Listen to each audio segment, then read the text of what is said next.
జై శ్రీమన్నారాయణ.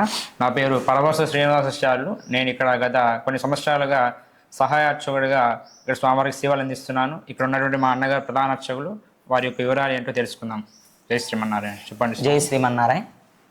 అయ్యా, ఇక్కడ నేను ముడుంబై హరీష్ కుమారాచార్యులు నా పేరు. నేను అనువంశికంగా అంటే మా తాతల తరాల నుంచి నాన్నగారు అయితేంది, తాతగారు అయితేంది. తాతగారు ఒక 50 సంవత్సరాలు చేశారు, నాన్నగారు ఒక 20 సంవత్సరాలు చేస్తున్నారు. నేను 2008 నుంచి ఇక్కడ చేస్తున్నాను. గత 12 నుంచి 14 సంవత్సరాలు చేయడం జరుగుతుంది. ఇక్కడ ఈ దేవాలయాన్ని నా వంతుగా కృషి చేయడం అంటే డెవలప్మెంట్ చేయడానికి ఎంతో కృషి చేస్తున్నాను. కొన్ని ఆర్థిక ఇబ్బందుల వల్ల కొన్ని రకాలుగా ఉంటుంది. కాబట్టి ఇక్కడ నేను ప్రధాన అర్చకుడుగా ఉంటున్నాను ఒక్కటే దేవాలయంలో. నా కింద సహాయక అర్చకుడిగా మా తమ్ముని ఉంచడం జరిగింది. కాబట్టి ఇక్కడ విశేషంగా ఇంకా అర్చకులు కూడా అవసరం, ఎందుకంటే వంటకు కూడా లేరు ఎవరు.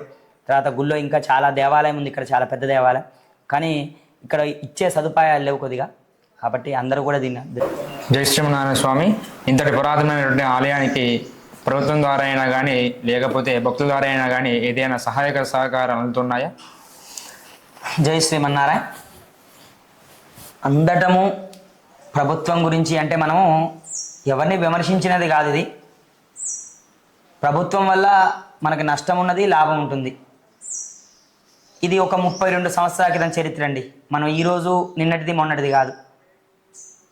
తాతల హయాంలో, మా తాతగారి హయాంలో ఈ దేవాలయానికి 628 ఎకరాల 29 నుంచి 30 గుంటల వరకు స్వామివారి ఆస్తి ఉందండి. దాంట్లో ఒక 120 ఎకరాలు రాజుల కాలంలో, తర్వాత కాలంలో కబ్జా, అంటే దానికి ఎక్కడ వివరాలు మన దగ్గర పట్టాలు గట్లా ఏమి లేవు. ఇక ఆ తర్వాత మన దగ్గర 580 ఎకరాలకి పట్టా భూమితో ఉంది. దాని తర్వాత ఇప్పుడు 560 ఎకరాలు అంటున్నారు ఈ స్వామికి. 560 ఎకరాలలో మనకి సేద్యం అంటే కొండలు ఉన్నాయి, దీంట్లో రోడ్లు ఉన్నాయి, ఆర్ఎన్బి రోడ్లు అంటారు, కొండలు ఉన్నాయి దీంట్లో. తర్వాత పనికిరాని భూమి అంటారు, అంటే అది దేనికి సేద్యం కాంది, చిన్న రాళ్లతో ఉన్నది మొత్తం కలిపిపోతే మనకి 412 ఎకరాల 18 గుంటలతోని మనకి ప్రజెంట్గా ఈ యొక్క స్వామివారి యొక్క భూమి సేద్యం జరుగుతుంది. సేద్యం అంటే వ్యవసాయానికి అనుగుణంగా ఉండేది. దానికి సంబంధించి ప్రభుత్వం వారు హైకోర్టు, సుప్రీంకోర్టు ఆర్డర్ ఇచ్చిన ప్రకారంగా ఒక 15,000 రూపాయలు అమౌంట్ చేయటం, తర్వాత దీనికి ఇప్పటి నుంచి ఒక 10 బస్తాల వడ్లు ఇవ్వమని చెప్పి జరిగితే అదంతా పెద్ద చర్చనీయాంశంగా జరిగి ఇక్కడ ఉన్న రాజకీయవేత్తలందరూ కలిసి, పెద్దవాళ్ళు, గ్రామ పెద్దలు, గ్రామ ప్రజలందరూ కలిసి గోపాలపురం వారికి ఒక 3,500 రూపాయల చొప్పున, 3,500 రూపాయలు ఎకరానికి, 2 కార్ల మీద 3,500 రూపాయల చొప్పున ఈ భూమిని ఇవ్వమని, పంట ఇవ్వమని అమౌంట్ సంవత్సరానికి ఒకసారి. తర్వాత సేద్యం చేసుకుంటున్నారని చెప్పి ఇటుక బట్టీలు కానీ అవన్నీ కూడా వాటికి సంబంధించి కూడా కొన్ని ఇంత అమౌంట్ అని ఫిక్స్ చేయడం జరిగింది గవర్నమెంట్ వాళ్ళు. అది వచ్చేసి మనకి సంవత్సరానికి లెక్క ప్రకారంగా మనం చూసుకుంటే 28 లక్షలు నుంచి 30 లక్షలు, 20 నుంచి 30 లక్షల మధ్యలో ఉంటుంది. ఆ కౌలు అనేది సరిగ్గా రాకపోవటం వల్లనే కొన్ని అనివార్య కారణాల వల్ల కొన్ని కార్యక్రమాలను మనం సంపూర్ణంగా చేసుకోలేకపోతున్నాం. ఇప్పుడు బ్రహ్మోత్సవాలకి చాలా లోటు ఉంది.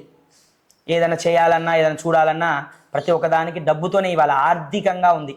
ప్రభుత్వం వారు కూడా సహాయాలు చేస్తున్నారు, వారు కూడా పెంచండి అంటున్నారు. రైతులతోటి ఈ 3,500 సరిపోవట్లేదు, 5,000 చేయండి అంటున్నారు, వాళ్ళు కూడా సహాయం చేస్తున్నారు. కాకపోతే ఏంటంటే ఇంకా ప్రభుత్వం ఏంటంటే ఒక ఊరు కాబట్టి ఇది ప్రభుత్వం వారు కూడా కొన్నిటికి వెనకాలని చేస్తున్నారు. కాబట్టి ప్రభుత్వం వారిని, ఈ గ్రామ పెద్దల్ని, గ్రామ ప్రజల్ని ఒక్కటే కోరుతున్నాం మేము, వేరే రకంగా మా దేవాలయాన్ని సంపూర్ణంగా రక్షించండి. మన హిందువులని అందరిని కూడా, ఇప్పుడు హిందువుల గురించి చాలా చర్చలు వస్తున్నాయి.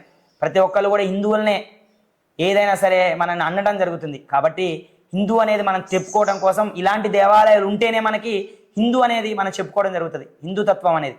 ఈ మత ప్రచారాలు ఎక్కువైతున్నాయి. మతాలు ఎవరికైనా 100 మందికి 100 రకాలుగా ఉండొచ్చు, కానీ ఏ మతాన్ని మనం దుర్భించనట్లేదు ఇక్కడ. కానీ మన యొక్క హిందూ మతానికి, మన యొక్క ఆగమ శాస్త్రంలో ఉన్న సాంప్రదాయాల్ని మాత్రం పోగొట్టుకోకుండా మన ఇట్లాంటి హిందూ దేవాలయాన్ని, ఆ ప్రభుత్వం వారిని, పెద్దలని, గ్రామ పెద్దల్ని, గ్రామ ప్రజల్ని, ప్రతి ఒక్క భక్తుల్ని కూడా కోరుకునేది ఏంటంటే మన హిందూ సాంప్రదాయాన్ని, మన ఆచారాలను పోగొట్టుకోకుండా మనకి ఈ యొక్క దేవాలయాన్ని పునరుద్ధరించమని చెప్పి మనస్ఫూర్తిగా కోరుకోవడం జరిగింది. జై శ్రీమన్నారాయణ. జై శ్రీరామ్. జై శ్రీరామ్.